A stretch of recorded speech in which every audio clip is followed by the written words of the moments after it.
आज हमारे आराध्य जिनके हाथ में जीवन मृत्यु है उनका महाशिवरात्रि है।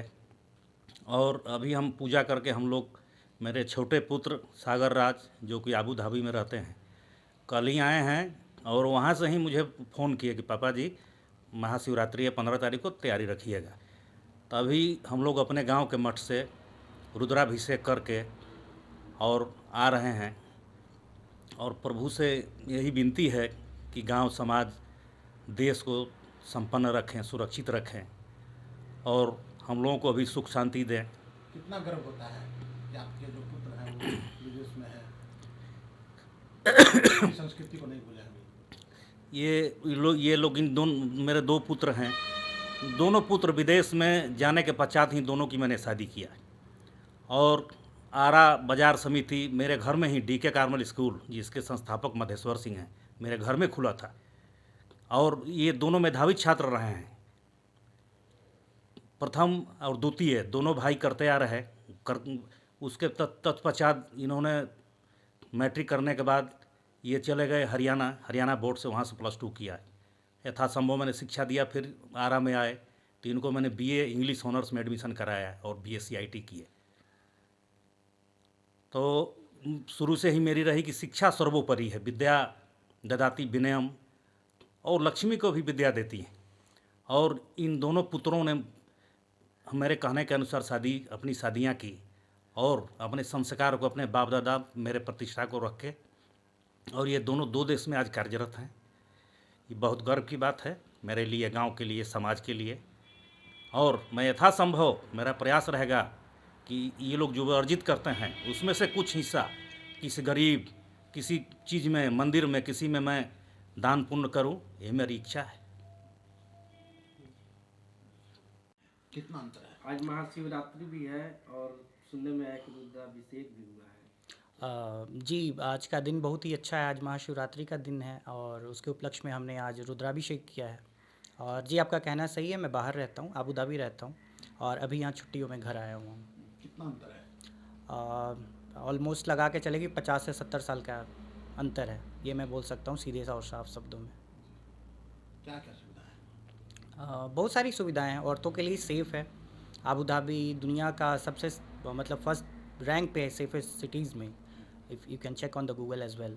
और वहाँ की और यहाँ की ज़िंदगी में काफ़ी अंतर है। बाकी घर घर होता है तो ऑब्वियस सी बात है, यहाँ के अच्छा लगता है, फैमिली से मिलना, टाइम स्पेंड करना।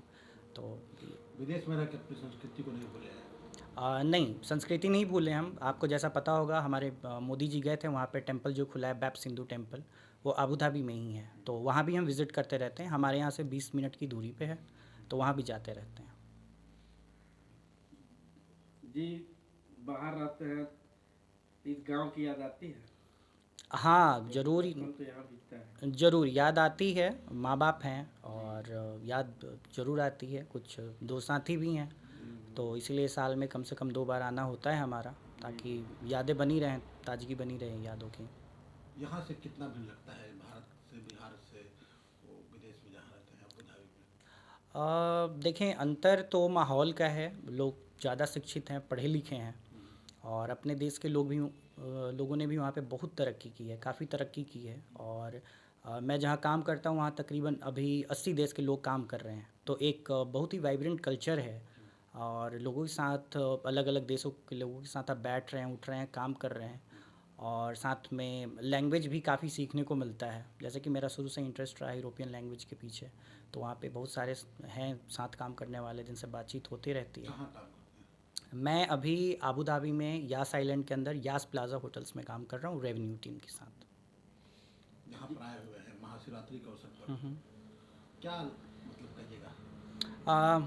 ये शुरू से मैं जब भी यहाँ रहता था तो पहले ब्रह्मपुर मेले में भी हम जाया करते थे घूमने, और शिवरात्रि का दिन शुरू से हम लोग सेलिब्रेट करते रहे हैं। पिछले साल भी मैं आया था तो पिछले साल में भी हमने सेलिब्रेट किया था, और इस बार भी हमने सेलिब्रेट किया। जी, वहाँ का प्रशासनिक व्यवस्था कैसा है यहाँ से और वहाँ? प्रशासनिक व्यवस्था काफ़ी भिन्न है यहाँ से। वहाँ पे पुलिस, आप अगर पुलिस को कॉल करते हैं तो 5 से 7 मिनट, और एम्बुलेंस भी 5 से 7 मिनट, इससे ज़्यादा नहीं होता है। पुलिस आती है और पुलिस वहाँ की काफ़ी फ्रेंडली है। पुलिस वहाँ की कोई यहाँ के पुलिस की तरह नहीं है, काफ़ी फ्रेंडली पुलिस है वहाँ पे। हाँ, ये बात और है कि वहाँ गलती अगर आप करते हैं तो फिर वो फ़ाइन के रूप में सामने आती है। क्या कहेंगे यहाँ अपने भारत की सरकार से, बिहार की सरकार से? और यहाँ की सरकार से बस एक ही रिक्वेस्ट है कि चीज़ों को थोड़ा सा सिंप्लीफाई किया जाए, चीज़ों को इजी बनाया जाए, प्रोसेस इजी हो, जिससे कि आम जनता जो डरती है तो वो डरना बंद करे पुलिस के पास जाने में, या फिर कहीं और भी न्यायिक संगत में अगर जाने की बात होती है तो वहाँ पे जाना आसान बनाया जाए, लोगों के लिए सिंप्लीफाइड चीज़ें हों ज़्यादा से ज़्यादा। क्या यहाँ के सरकार द्वारा पटना में हवाई सुविधा जो है अच्छी रहा है कि कुछ शिकायत है यहाँ से? पहले से बेहतर हुई है, लेकिन अभी भी सुधार की गुंजाइश है, और सुधार की काफ़ी ज़्यादा गुंजाइश है जो कि सरकारों को देखना चाहिए, और ट्रैफिक को कंट्रोल करने के लिए सरकार को कुछ ठोस कदम उठाने चाहिए।